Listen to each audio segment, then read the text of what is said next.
오늘은 룻기 네 번째 은혜를 담는 그릇이라는 제목으로 말씀을 좀 나누려고 합니다. 부엌이나 찬장 그리고 냉장고 이렇게 열어보면 그 안에 그릇들이 많이 있습니다. 네, 근데 이제 어떤 그릇들은 설거지를 깨끗이 해놓은 것 같은데도 그 그릇에 음식의 냄새가 남아있는 것 같은 느낌이 드는 경우들이 있죠.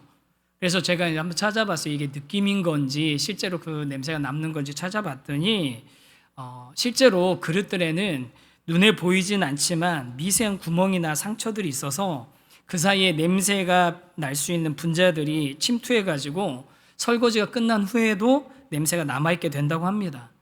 특히 이제 플라스틱 그릇이나 도자기 또 뚝배기 같은 종류가 그 정도가 심하고 유리나 스테인리스는 조금 정도가 덜하다고 하더라고요. 그러니까 이제 생각해 보면 김치 그릇에는 늘 김치만 담게 되고 된장 그릇에는 늘 된장을 담고 다진 마늘 담아놓은 통에는 늘 다진 마늘 담게 되는 거잖아요. 이유가 거기에 있는 거죠. 그릇 자체를 만들 때부터 물론 그런 것도 있죠. 이건 김치 전용 그릇입니다. 하지만 김치 전용 그릇이라고 써 있었다고 거기다가 야채 담는다고 누가 뭐라고 합니까? 아니거든요. 뭐든지 담아도 되는데 시작할 때는 뭘 담아도 괜찮은데 오랫동안 담겨있던 것이 그 그릇의 성격이 돼버린다는 겁니다. 오랫동안 담겨있던 것이 그 그릇의 성격이 된다. 그래서 오늘은 룻기 네 번째 시간으로 그리스도인이 반드시 점검해야 될 것 중에 하나로 그리스도인의 말그릇에 대해서 한번 나눠보려고 하거든요. 말그릇. 제가 만든 용어는 아니고 말에 대해서 강연을 많이 하시는 김윤나라는 분이 쓰신 그 책의 제목입니다. 말그릇이라는 책도 쓰고 리더의 말그릇이라는 책도 쓰시고 그런 분이신데 이분이 이 말그릇이라는 책을 쓸 때 보면 서문에 보면 본인이 이제 말에 관해서 이런 글을 쓰고 강연을 하게 된 계기를 이렇게 설명을 해 놓으셨어요. 뭐냐면 본인의 가정이 깨지는 아픔을 겪으시면서 본인의 인생을 이렇게 살아오는 과정 중에 보니까 마음이 달라지니까 말이 달라지고 그로 인해서 관계가 긍정적으로 변하고 결정적으로 인생이 변하더라는 거예요. 그걸 자기가 직접 경험하고 그걸 책으로 쓴 겁니다. 그러면서 그 책의 내용, 말그릇이라는 책의 내용에 보면 소제목 중에 당신의 말은 당신을 닮았다 라는 그런 제목이 있습니다. 당신의 말은 당신을 닮았다. 그러면서 여러 관계 안에서 우리가 주고받는 말에 대해서 이야기가 나오는데 이런 거예요. 예를 들면 친한 친구들 사이에 하잖아요. 야, 나니까 얘기해 주니까 내 말 좀 들어 하면서 너는 이게 문제고 저게 문제고 네가 이래서 실패했고 뭐 이러면서 충고하는 경우들이 있다는 거예요. 근데 앞에다 토를 붙이는 건 뭡니까? 내가 너 생각해서 해주는 말이야. 하지만 실제로 그 말을 받아들이는 사람은 그 말 때문에 내면이 깎아내려지고 있다라는 거예요. 그나마 그런데 친구 관계에서는 이 정도로 끝나지만 부부 관계에서는 어떻습니까? 부부 관계에서 싸우면은 당신이랑 결혼한 내가 미쳤지. 저희 집에서 하는 얘기 아닙니다. 저희 아내가 앉아있어서. 그렇게 하면은 그 다음에는 어떻게 나갑니까? 내가 잘못했어가 나오는 게 아니죠. 나는 뭐 할 말 없어서 참고 있는 줄 알아? 하면서 이제 뭐 다 쏟아지는 거 아닙니까? 부부 간에. 부모 자식 간에는 어떠십니까? 애들 보면은 참고 참았던 말이 튀어나오는 순간 이제 너 그래가지고 도대체 뭐 어떻게 하려고 그러느냐? 너 그래가지고 도대체 뭐가 되려고 그러느냐? 뭐 이런 말 튀어나오잖아요. 그러면 그 다음에는 아이가 어떻게 하죠? 아버님, 어머님 잘못했습니다가 아니라 내가 알아서 할 테니까 내버려둬요. 신경 쓰지 마세요. 그리고 그 다음은 뭐죠? 엄마 아빠가 나한테 해준 게 뭐가 있어? 이것도 역시 우리 집에선 아직은 나오지 않은 얘기입니다. 이제 곧 나올 예정입니다. 뭐 나오겠죠, 좀 있으면. 그런 이야기들을 주고받으면 어떻게 됩니까? 말 자체는 사실 물리적인 힘이 하나도 없지만 그 말이 날카로운 비스가 돼서 상대방을 상하게 만드는 거잖아요. 그 영혼을 상하게 만드는 거죠. 그런데 자세하게 보면 그 김윤나 씨의 글을 자세히 보면 이게 한순간의 감정 때문에 그 상황 때문에 훅 나온 것 같지만 실제로는 오래 쓰던 그릇에 냄새가 배어 있는 것처럼 그 사람의 말 그릇에 오래전부터 그런 것들이 담겨 있었던 거라는 겁니다. 그래서 말 그대로 여러분 그런 상황 우리가 뚜껑 열린다고 하잖아요. 뚜껑 열리니까 그 안에 있던 냄새가 나오는 거라는 거예요. 근데 이게 그냥 세상에서 말하는 이야기만이 아닙니다. 성경에는요, 지나칠 만큼 말에 대해서 강조하고 있습니다. 대표적으로 예수님이 하신 말씀입니다. 마태복음 12장 34절 말씀입니다. 한번 같이 읽겠습니다. 시작. 독사의 자식들아, 너희는 악하니 어떻게 선한 말을 할 수 있느냐? 이는 마음에 가득한 것을 입으로 말함이라. 예수님이 하신 말씀이에요. 네 마음에 가득한 게 나오는 거다. 네 마음에 담겨있던 것들이 나오는 거다. 그게 말이다. 잠언 18장 21절은 더 직설적입니다. 잠언 18장 21절도 한번 읽겠습니다. 시작. 죽고 사는 것이 혀의 힘에 달렸나니 혀를 쓰기 좋아하는 자는 혀의 열매를 먹으리라. 무슨 얘기입니까? 말이 그저 예의나 형식, 격식에 관한 문제가 아니라 실제로 우리 삶에 중요한 부분이 달려있는 문제라는 거예요. 우리 존재와 인격의 핵심인 마음, 그 마음에 자리 잡고 있는 그것들이 어떤 것인지 드러나는 게 바로 말이라는 겁니다. 그리고 이 말이 반복되면 어떻게 된다는 겁니까? 그 말이 그 사람의 마음과 인격을 빚어가기까지 한다는 겁니다. 그래서 오늘은 이 룻기를 통해서 두 사람이 가지고 있는 말 그릇에 대해서 한번 살펴보려고 하거든요. 그 두 사람이 누구냐면 보아스와 나오미입니다. 그래서 한 사람 첫 번째 한번 같이 한번 주제 읽겠습니다. 시작. 인내가 담겨 있는 보아스의 말그릇. 우리 지난 시간에 이제 보아스가 보리 추수꾼들 사이에서 이삭을 줍던 모압 여인 룻을 발견하고 또 룻에게 평균치를 뛰어넘는 기대할 수 없을 정도의 인자함을 베푸는 걸 봤잖아요. 헤세드. 이제 우리 이 룻기를 관통하는 가장 중요한 주제인 헤세드가 그냥 한마디로 말하면 계산하지 않는 사랑이다 말씀드렸는데, 그 계산하지 않는 사랑을 실질적으로 구현했던 사람이 보아스입니다. 아무런 이해관계도 없는 룻에게 계산하지 않고 헤세드, 인애를 베풀어 주는 거예요. 소년들 와서 건드리지 못하게 하고 눈치 보면서 다른 밭 다닐 필요 없이 매일 우리 밭에 와서 이삭을 주워가라고 허락합니다. 그런데요, 보아스가 거기에 그치지가 않아요. 거기서 한 걸음 더 나아갑니다. 밥 먹는 시간이 되자 보아스가 룻에게 이렇게 얘기하거든요. 14절입니다. 14절 한번 읽겠습니다. 시작. 식사할 때 보아스가 룻에게 이르되 이리로 와서 떡을 먹으며 내 떡 조각을 초에 찍으라 하므로 룻이 곡식 베는 자 곁에 앉으니 그가 볶은 곡식을 주매 룻이 배불리 먹고 남았더라. 이리 와서 떡을 먹으라. 그리고 내 떡 조각을 초에 찍어라. 여러분, 이게요, 단순히 먹을 걸 나눠주는 정도가 아닙니다. 저기 그 이삭 죽고 있는 사람들한테도 떡 남은 거 좀 갖다 줘라가 아니에요. 우리 같이 밥 먹을 건데 거기 있지 말고 일로 와라. 우리 안으로 들어와라 라고 얘기하는 겁니다. 공동체 안으로 초청을 하는 거예요. 식탁으로 초청을 하는 겁니다. 여러분, 보아스의 이 말을 들었을 때 룻의 마음이 어떠했을 것 같으십니까? 아마 하루 종일 내가 얼마나 내 양식을 좀 먹을 거리를 내가 챙겨갈 수 있을까 온통 거기에만 집중하고 있었던 룻이 생각지도 않았는데 우리 밥 먹는데 같이 와서 먹자라고 하는 그 얘기를 들으면 저는 내 주머니에 채워지고 내 지금 이 자루에 채워져 있는 곡식에 채워짐과는 비교할 수도 없는 내면의 채워짐을 경험했을 거라고 생각이 됩니다.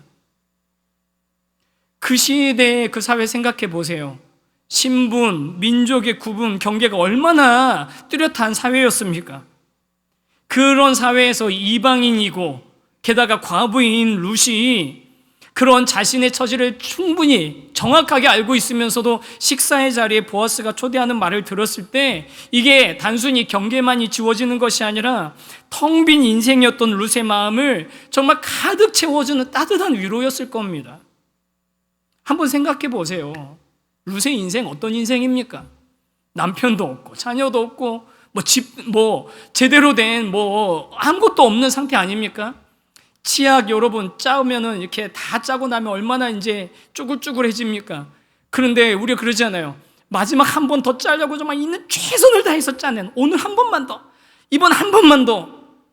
루세 인생이 딱 그건 거예요. 그냥 오늘 하루만 더 버티자고, 이 순간만 좀 버티자고, 그렇게 마지막 남은 거 그거 한번 짜내는 그런 인생이 루세 인생인데, 그런 인생의 루세에게 뭐라고 하는 거예요? 초라한 인생에게 그러지 말고 와서 함께 같이 밥 먹자.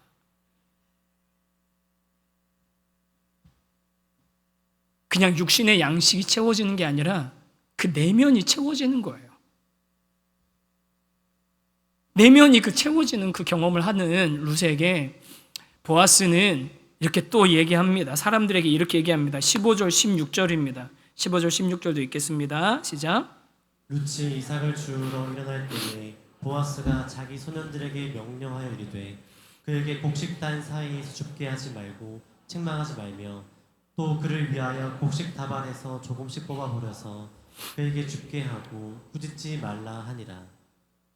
무슨 얘기인지 다 아시겠죠? 단 사이에서 눈치 보면서 죽게 하지 말고 오히려 곡식 다발 걷었던 거에서 뽑아가지고 일부러 좀 흘려가지고 죽게 하라고.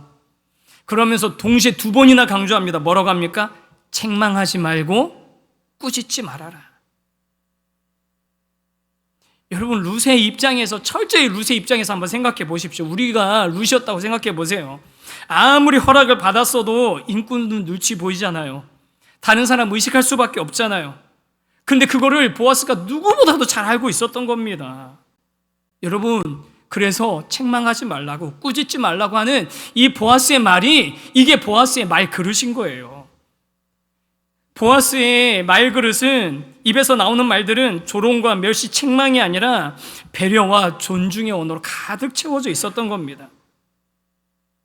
만약에 이 보아스의 책망하지 말라고, 꾸짖지 말라는 말이 없었으면 어땠겠습니까? 매일 아침 가가지고 내가 먹을 것을 주워는 오지만 얻어는 오지만 날마다 나는 왜 이렇게 살아야 되지? 맨날 눈치 보면서 살아야지. 그 마음은 날마다 조금씩 깎여나가지 않았겠습니까? 하지만 보아스는 실제적인 도움을 주면서도 동시에 그 도움을 받는 사람이 수치스럽지 않도록 지켜주는 그런 말그릇을 가지고 있었던 거예요. 그의 말그릇은 헤세드, 인애가 가득 풍성히 담겨 있었던 그릇이었던 겁니다. 그러면 여러분의 가정은 좀 어떠십니까? 부부 간에, 부모 자식 간에 오가는 말은 어떤 그릇에 좀 담겨 있습니까? 그 그릇은 어떤 냄새가 나고 있습니까? 한번 생각해 보세요. 여러분이 배우자를 위해서 얼마나 수고하고 애쓰고 계십니까? 노력하고 계시잖아요. 애쓰고 계시잖아요. 수고와 사랑, 헌신 정말 쏟아붓고 계시잖아요. 그런데도 여러분, 그 수고와 사랑과 헌신을 혹시 담아내지 못하고 다 쏟아버리는 작은 그릇을 갖고 계시진 않습니까? 분명히 배우자를 위해서 배려도 하고 있고, 내가 희생도 하고 있고, 참기도 하고 있고, 도움도 주고 있는데도 불구하고 그 말그릇이 작아서 그 많은 수고들 다 쏟아버리고 있지는 않으시냐고요. 또 어떤 분들은 이런 분도 있으실 거예요. 좋은 말 하고 싶은데, 속마음은 좋은 말 하고 싶은데 너무 오랫동안 내의 말그릇이 인색함, 비교, 원망으로 채워 있다 보니까 이미 냄새가 가득 배어 있는 거예요. 쉽게 바꿔지지가 않는 거예요. 그런데 여러분, 보아스를 한번 보십시오. 보아스는 곡식은 어떻게 합니까? 일부러 뽑아서 버리라고. 곡식은 일부러 뽑아서 버리라고 하면서 뭐라고 합니까? 일꾼들에게 말은 함부로 흘리지 말라고 그렇게 관리하고 있습니다. 여러분이 남편에게, 여러분이 아내에게, 여러분이 자녀에게, 여러분이 부모님에게 어떤 말들을 하고 있습니까? 그 말이 담겨있는 나의 그릇은 어떤 크기고 어떤 냄새를 가지고 있습니까? 세상 그 누구보다 소중한 사람들, 그 사람들을 향해서 은혜를, 인애를, 수고를 손끝으로만 베푸는 것이 아니라 말로도 베푸는 것이라는 것을 보아스가 지금 보여주고 있는 겁니다. 이 자리에 계신 사랑하는 성도 여러분, 여러분의 삶 가운데, 여러분의 가정 가운데 보아스처럼 말과 행동이 은혜로 가득 채워지는 놀라운 역사가 일어나게 되기를 주님의 이름으로 축복합니다. 지금 현재 그렇게 수고하고 애쓰고 있는 것이 여러분의 그릇에 가득 채워질 수 있게 되기를 원합니다.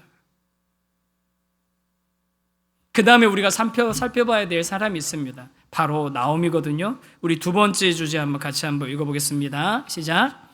말그릇이 바뀐 나오미.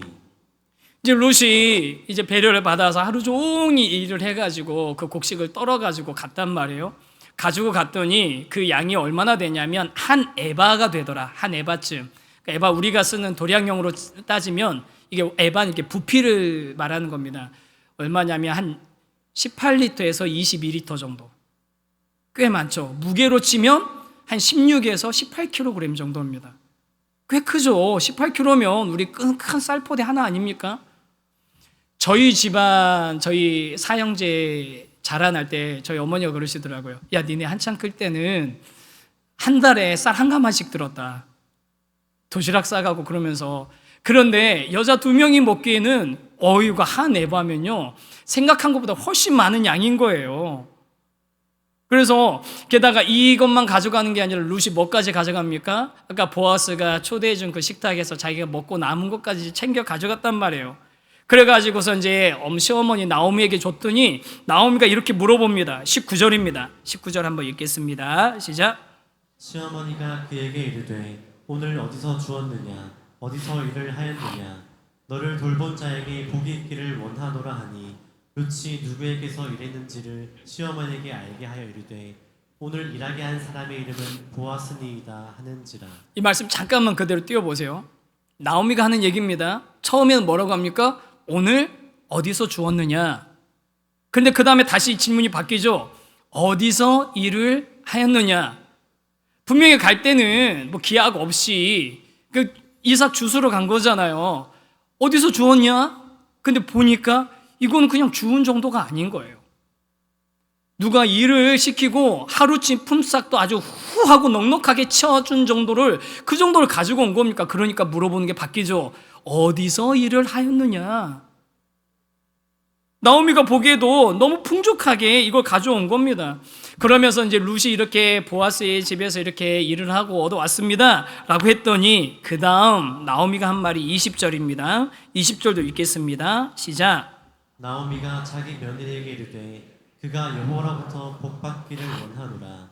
그가 살아있는 자와 죽은 자에게 은혜 베푸기를 그치지 아니하도다 하고 나오미가 또 그에게 이르되 그 사람은 우리와 가까우니 우리 기업을 물을 자 중에 하나이니라 하니라. 뭐라고 합니까? 그가 여호와로부터 복받기를 원하노라. 그가 은혜 베푸기를 그치지 아니하였도다. 여러분, 이게 나오미 입에서 나온 말입니다. 근데 한번 생각해 보세요.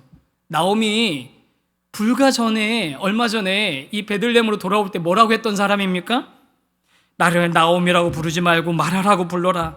왜냐하면 전능자가 나를 심히 괴롭게 했고 내가 풍족하게 나갔는데 그런 나를 여호와께서 비어 돌아오게 하셨다. 여호와가 나를 징벌 하셨고 전능자가 나를 괴롭혔다. 하나님이 나를 괴롭게 하고 하나님 나를 못살게 굴었고 하나님 나를 이 형편으로 만들었다고 했던 사람이 나오미입니다. 그런데 그의 말이 바뀌고 있어요. 나오미 말이 바뀝니다. 여호와께서 살아있는 자와 죽은 자에게 은혜 베풀기를 그치지 않게 하셨다.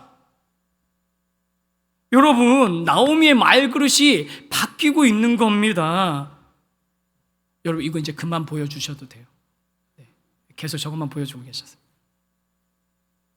나오미의 말그릇이 바뀌었어요. 그러면 질문이 생기죠. 좀 전에까지만 해도 불과 며칠 전까지만 해도 그렇게 여호와에 대한 원망이 가득했던 나오미의 말그릇은 도대체 어떻게 바뀌게 된 겁니까? 누구 때문에 바뀐 겁니까? 두 사람 때문이죠. 나오미에게 헤세드를 베푼 사람. 첫 번째는 누굽니까? 아무것도 없는 나오미의 빈손을 잡아줬던 며느리 룻입니다. 붙쫓는 사람. 그리고 또 누굽니까? 그 룻에게 계산하지 않고, 그 이방 여인에게 계산하지 않고 정말 풍족한 은혜를 베풀어주는 보아스. 그 사람 때문에 나오미의 말그릇이 바뀌고 있는 겁니다. 만약에 룻이 이만큼 그 보리를 가지고 왔는데, 한 에바 가지고 왔는데, 나오미가 한숨 쉬면서, 야, 옛날에 우리가 얼마나 잘 살았는 줄 아냐? 그깟 보리 좀 생겼다고 우리한테 무슨 희망이 생기겠냐? 어? 남편도 없고 자식도 없고 동료리도 없고 종보미도 없고 무슨 소망이 있냐? 아이고 내 팔자야. 여러분 만약에 그랬다면 어떻게 됐을까요? 그 하나님이 나오미의 인생에 지금 부어주고 있는 은혜를 다 흘려버리지 않았겠습니까? 하지만 나오미의 말그릇이 룻과 보아스에 의해서 이제 바뀌고 있고 헤세드를 담아낼 수 있는, 그 인애를 담아낼 수 있는 그릇으로 조금씩 바뀌어가고 있는 게 보이는 겁니다. 사랑하는 성도 여러분, 저와 여러분의 인생도 나오미처럼 혹시 그렇게 작은 그릇, 아니면 하나님의 은혜를 담아내지 못하는 그런 다른 냄새가 가득했던 그릇이었다면, 이젠 하나님께서 내 삶 가운데 베풀어 주신 은혜들을 담아낼 수 있는 그릇으로 변화되기를 간절히 축복합니다. 그리고 그렇게 변화될 때 내가 생각하지도 못했던 하나님의 은혜가 그 안에 차곡차곡 언젠가 가득 넘치게 되는 그런 일들이 일어나는 인생, 그런 가정이 될 줄 믿습니다. 그런 가정이 되기를 축복합니다. 그리고 그 말 그릇이 그렇게 채워지면 하루하루를 우리를 살아낼 수 있을 뿐만 아니라 우리 전체의 인생이 하나님의 은혜로 가득 채워지는 것을 경험하고 고백하는 자리까지 분명히 가게 될 줄 소망합니다. 근데 이제 이런 얘기를 제가 나누면 불편한 마음이 드는 분들이 있을 수 있어요. 뭐냐면, 하나님 다 좋습니다. 그래, 룻도 있고 보아스도 있으니까 나오미의 그 말 그릇도 커지고 원망하던 그릇이 바뀌는 거 좋습니다. 그러면 하나님 왜 내 인생에는 보아스가 없습니까? 왜 내 인생에는 그렇게 후하고 넉넉하게 내 삶을 채워주는 사람이 내 주변에는 없는 겁니까? 그런 원망이 있는 분 있을 수 있을 것 같아요. 또 하나님 좋습니다. 근데 왜 내 인생에는 아무것도 계산하지 않고 신실하게 끝까지 믿고 신뢰해주는 룻 같은 사람이 왜 내 주변에는 없습니까? 그런 마음이 드는 분들이 있을 겁니다. 그런데 제가 룻과 보아스가 나오미의 그릇을 바꿔가고 있다고 말씀드렸지만, 그런데 한번 자세하게 보세요. 룻과 보아스를 통해서 나오미가 진짜 본 건 무엇입니까? 그 너머에 있는 하나님을 보게 되는 거예요. 나오미는 보아스를 찬양하는 게 아닙니다. 후하고 넉넉하게 내 삶에 보리를 준 보아스를 찬양하는 게 아니라, 그런 보아스를 통해서 일하고 계시는 하나님을 찬양하고 그 하나님을 고백하는 거예요. 나는 알지도 못하고 있지만 여호와 하나님이 헤세드를 나에게 나의 삶을 향해서 베풀어주고 있다는 사실을 깨닫고 고백하고 있는 겁니다. 보아스는 그 하나님의 은혜를 흘려보내주는 하나의 통로였을 뿐인 거죠. 여러분, 우리 인생은 보아스 같은 사람 만나서 한 방에 해결되는 인생이 아닙니다. 지금 우리 곁에 보아스가 없다 할지라도 우연 같아 보이고 보이지 않는 그런 하나님의 섭리이지만, 그 하나님의 섭리가 내 삶을 둘러싸고 있다는 것을 믿고 나아갈 때 저와 여러분의 삶이 진정한 풍요로운 인생이 될 줄 믿습니다. 나오미 인생에 보리 한 가마니 들어왔다고 해서 그 인생이 극적으로 변한 게 아니지 않습니까? 근본적인 문제 아무것도 해결되지 않았지만, 그 나오미의 말그릇, 축복의 언어로 채워지기 시작하면서 그 인생이 반전이 일어나는 것처럼 저와 여러분의 인생에도 아주 작은 것이라도 우리 인생 가운데 놀랍게 항상 함께하고 계시는 그 하나님을 저와 여러분이 고백함으로써 우리의 인생이 궁극적으로 변화되고 우리 인생이 하나님의 은혜로 채워지는 그런 경험들을 할 수 있게 되기를 소망합니다. 그런데요, 이제 이렇게 말씀을 드리고 나면 지난주하고 우리가 이제 이번 주 같이 생각을 해야 될 게 있어요. 제가 지난주에 우리 룻과 보아스를 보면서 보아스가 계산하지 않는 인애와 사랑을 베풀 때, 여러분, 우리가 지금 적용해야 될 것은 보아스 같은 사람이 돼야 됩시다라고 결단하는 게 아니라고 말씀드렸죠. 지난 시간에 우리 뭘 얘기했습니까? 나는 룻처럼 아무런 자격도 없고 나는 이 안에 아무런 권리도 없는 사람인데 그런 나에게 이런 놀라운 하나님이 은혜를 허락해 주셨다라는 걸 우리가 먼저 깊이 깨달아야 된다고 말씀드렸잖아요. 여러분, 그 은혜를 깊이 깨달았다면 그 다음에 해야 되는 게 뭐냐면 보아스처럼 내가 받은 은혜를 흘려보내는 사람이 되어야 되는 겁니다. 여러분, 이 순서가 너무 중요한 겁니다. 우리가 보아스 같은 사람이 되면 하나님이 우리에게 은혜를 주시는 게 아니라 우리가 받은 은혜를 우리가 깨닫고 경험했다면, 그렇다면 그것을 흘려보낼 수 있는 사람이 되어야 된다는 거예요. 누군가에게 보아스가 되어줘야 되는 겁니다. 룻기를 내내 묵상하면서 제 안에 해결되지 않는 질문이 하나 있었습니다. 성경에 나오지 않는 질문이에요. 다 좋은데 도대체 보아스는 어쩌다가 이렇게 정말 헤세드를 베푸는 인애로 가득한, 그 좋은 말로 가득한 그런 사람이 될 수 있었을까? 성경에 설명이 안 나오더라고요. 근데 엊그저께 장례식장을 좀 다녀올 일이 있어서 장례식장에 갔는데 어려서부터 알던 누나 형님들을 보는 거예요. 만나서 얘기하면서 진짜 30년 40년 전에 만났던 분들이죠. 근데 그 형 누나들이 지금은 60이 되고 50이 조금 있으면 은퇴해야 된다고 그러더라고요. 그러면서 야, 너도 50이야 이제. 그 얘기를 듣고 운전하면서 돌아오는데 이게 정답인지는 모르겠지만 하나 생각나는 게 있었어요. 그게 뭐냐면 보아스는 어쩌면 왜 이렇게 바뀌었을까? 생각해 보니까 10년 전에 엘리멜렉과 나오미, 말론 기론이 그 베들레헴 떠날 때 그 집에만 흉년이 들었겠습니까? 그 땅이 다 흉년이 들었잖아요. 근데 그때 거기서 살고 있던 보아스, 그럼 보아스는 그 인생은 풍족했겠습니까? 분명히 보아스도 그 땅에서 힘겹고 어려운 순간들을 버텨냈어야만 됐을 겁니다.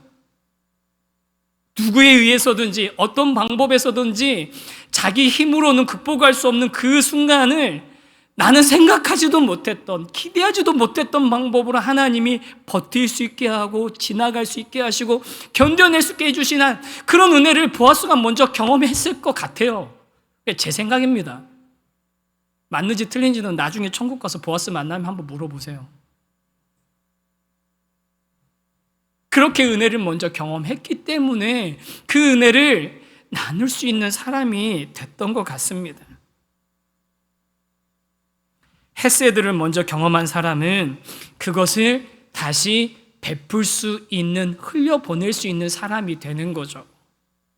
우리 귀한 성도 여러분, 저와 여러분이 자격 없는 우리에게 베풀어 주신 은혜와 사랑을 먼저 깨닫고 그 이후에는 그 은혜와 사랑을 흘려보낼 수 있는 그런 하나님의 사람들이 되기를 주님의 이름으로 축복합니다. 우리 교회 마침 이번 주에 이삭나눔 주일이잖아요. 이삭나눔 주일이 딱 그거예요. 저와 여러분의 손안에 들어와 있는 이삭을 일부러 뽑아서 좀 버리는 겁니다. 다른 누군가가 주워갈 수 있게 일부러 뽑아서 버리는 거예요. 전에도 말씀드렸지만 여러분, 무리하게 절대 하지 마십시오. 무리하게 하지 말고 대신 우리 길게 했으면 좋겠습니다. 꾸준히 했으면 좋겠습니다.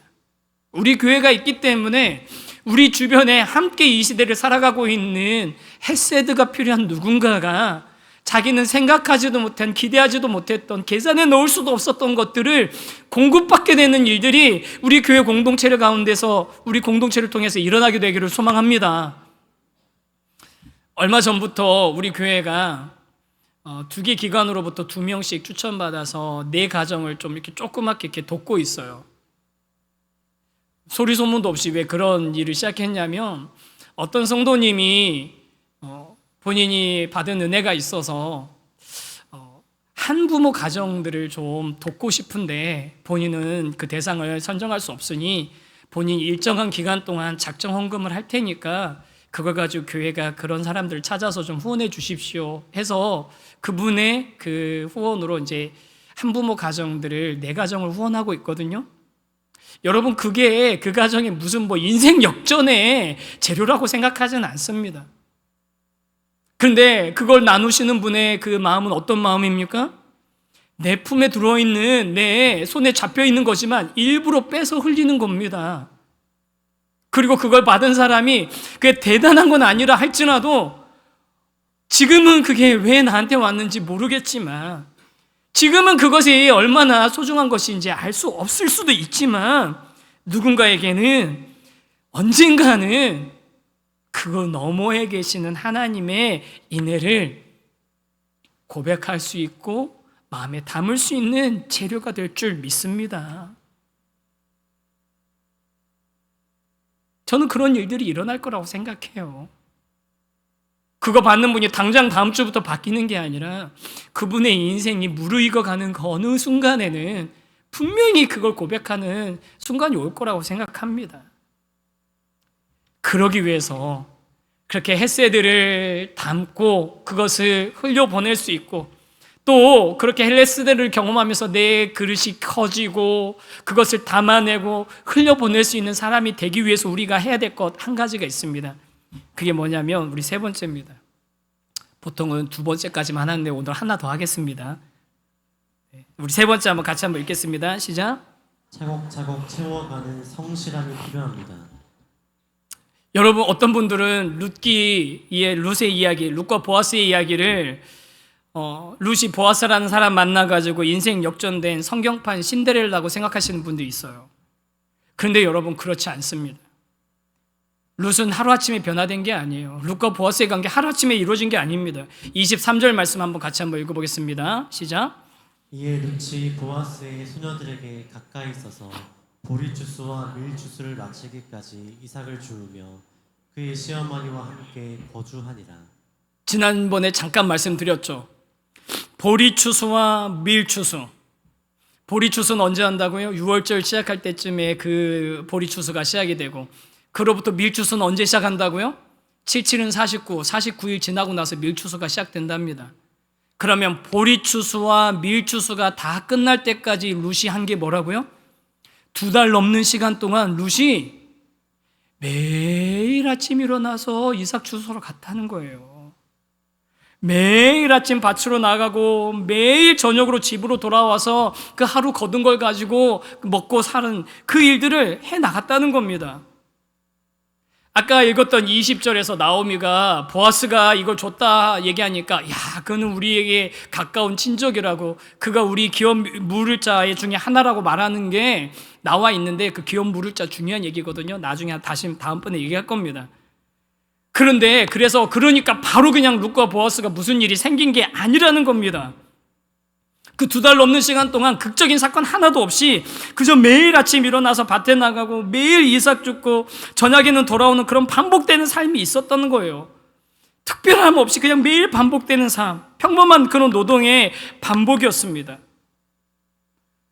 화려한 어떤 특별한 이벤트가 아니라 매일 반복되는 삶, 평범한 삶이 그의 인생을 조금씩 채워가고 있었던 겁니다. 요즘 우리 시대에 다들 한 방을 노리시죠. 투자하시는 분 한 방에 대박 나길 원하시죠. 대박 났다는 분들 얘기도 많이 있고 하잖아요. 근데 정말로 우리 주변에 대박 난 사람이 그렇게 많이 있던가요?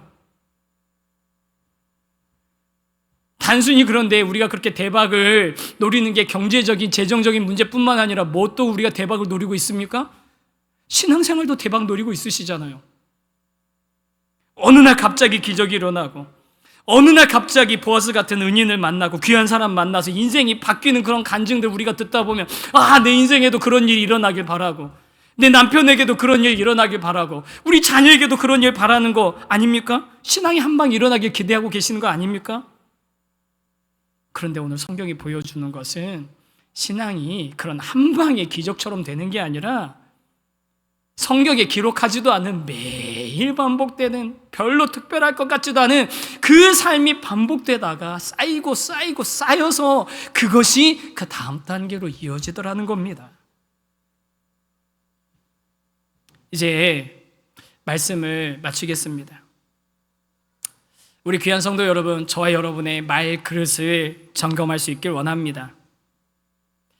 나도 모르게 내 삶을 둘러싸고 있는 하나님의 인애, 계산하지 않으시는 하나님의 은혜와 사랑이 있는데 내 그릇이 작아서, 말 그릇이 작아서 그거 다 쏟아버리고 있지는 않은지, 혹시 너무 오랫동안 원망과 불평의 냄새에 찌들어져 있어서 그 하나님의 귀한 은혜를 담을 수 없는 상태는 아닌지 한번 살펴보길 원합니다.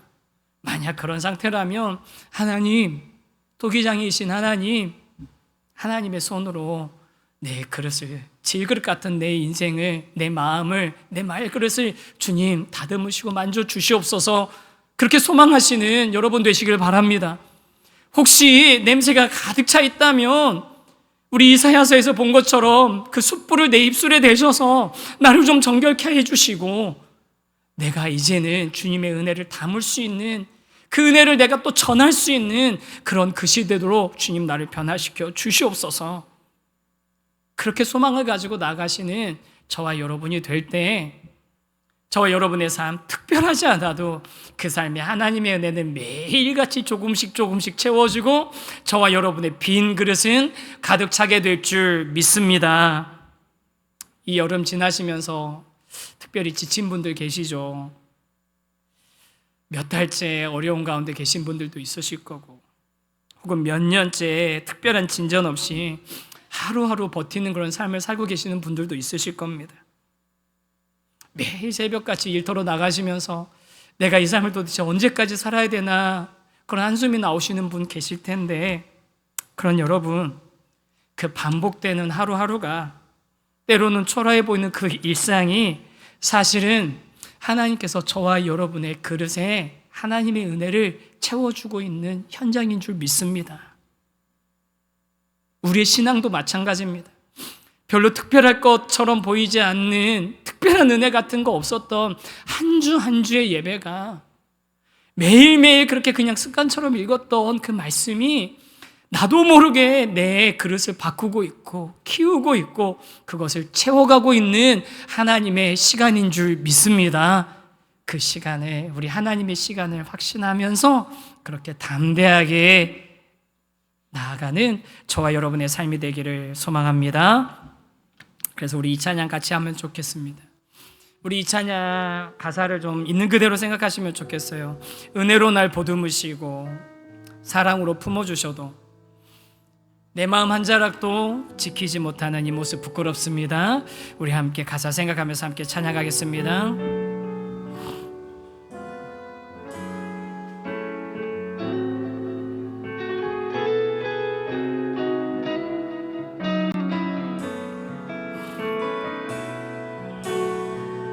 은혜로 날 보듬으시고 은혜로 날 보듬으시고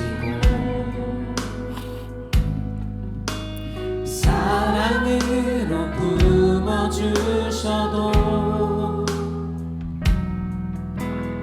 내 마음 한 자락도 지키지 못하는 이 모습 부끄럽습니다. 따스한 곁을 내어주신, 따스한 곁을 내어주신 주님 앞에 나아갑니다. 주님 앞에 나아갑니다.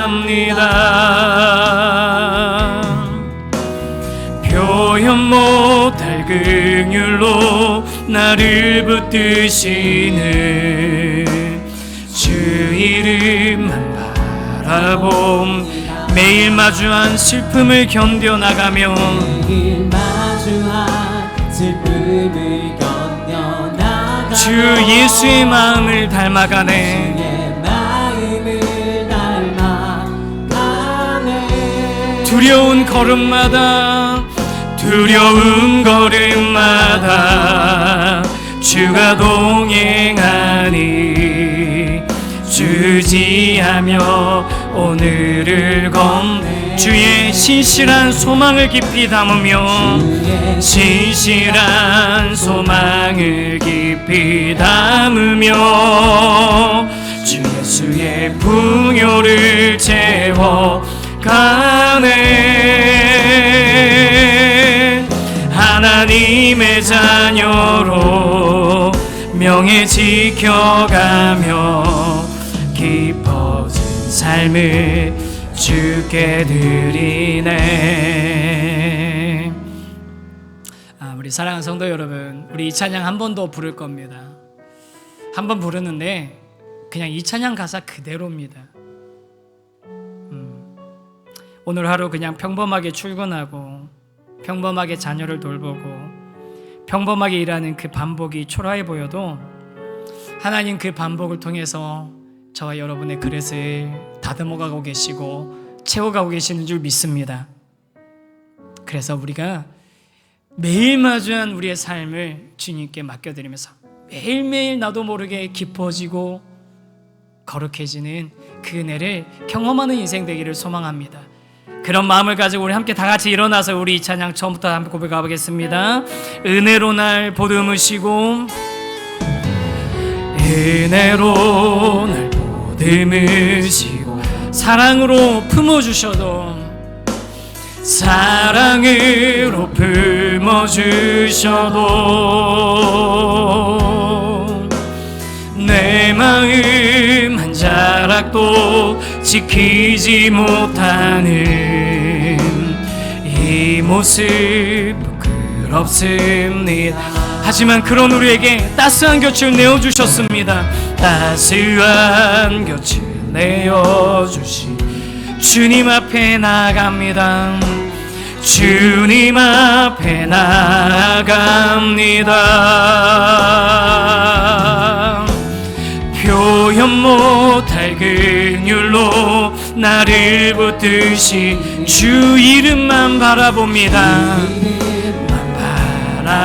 그래서 우리는 매일 마주한 슬픔을 견뎌나가며 마주한 슬픔을 견뎌나가며 주 예수의 마음을 닮아 가네. 두려운 걸음이지만 은걸음만 주가 동행하니 주를 의지하며 오늘을 걷습니다. 오늘을 걷네. 아멘. 주의 신실한 소망을 깊이 담으며 주 예수의 풍요를 채워가네. 하나님의 자녀로 하나님의 자녀 명예 지켜가며 깊어진 삶을 주께 드리네. 나의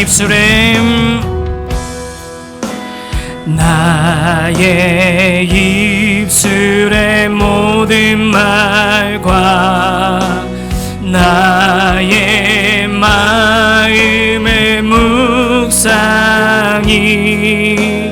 주께 연락되기를 원하네. 우리 다시 한번 소망을 가지고 찬양합시다. 나의 입술의 모든 말과 나의 입술의 모든 말과 나의 마음의 묵상이 주께 연락되기를 원하. 우리 한 번 더. 나의 입술의 모든 말과 나의 마음의 묵상이 나의 입술의 모든 말과 나의 마음의 묵상이 주께 연락되기를 원하네. 우리의 목소리로만 한번 찬양합시다. 나의 입술의 모든 말과 나의 입술의 모든 말과 나의 마음의 묵상이 세상이 주께 연락되기를 원하네. 우리 성도 여러분, 우리의 입술의 모든 말이 주님이 기뻐 받으실 만한 그런 말들로 채워지기를 원합니다. 우리의 말그릇이 커지고 우리의 말그릇이 깨끗해지기를 원합니다. 그리고 우리가 받은 은혜 나에게만 멈춰 있지 않고 흘러갈 수 있게 되길 원합니다. 우리가 누군가에게 룻이 되어주고 누군가에게 보아스가 되어주기를 원합니다. 우리 그런 소망 가지고 매일의 삶, 특별할 것 같지 않은 그 삶 가운데 나에게 채워주신 은혜를 내가 경험하고 고백하고 흘려보내는 인생 되게 하여 주시옵소서. 우리 함께 마음을 모아 함께 기도하겠습니다. 걸어가신 하나님 아버지 감사합니다. 우리 이 자리에 있는 우리 귀한 우리 성도 여러분 한 분 한 분의 삶, 하나님 그 삶 가운데 채워지고 있는 말들, 그 삶 가운데 채워지고 있는 하나님의 은혜들, 주님, 우리가 그것들이 주님 기뻐 받으실 만한 그런 거룩한 것들로 주님 가득 채워지기를 원합니다. 주님, 주님이 기뻐하실 만한 주님을 향한 감사와 찬양으로 채워지게 하여 주시고, 주님께서 우리에게 부어주시는 그 은혜가 나의 입술을, 내 마음을 차고 넘쳐서, 내 말을 그릇에 차고 넘쳐서 주님 또 다른 누구에게, 나오미 같은 인생에게 주님 찾아 흘려보내주는 그 놀라운 역사를 허락하여 주시옵소서. 하나님 그렇게 인도하시고 이끌어 주시기를 간절히 소망합니다. 주님 돋드시고 함께하여 주시옵소서. 하나님 아버지, 우리 귀한 성도님들의 삶을 축복합니다. 우리 성도님들의 말 그릇이 나를 둘러싸고 있는 그 하나님의 놀라운 은혜를 받아 담아낼 수 있는 말그릇들이 되게 하여 주시옵소서.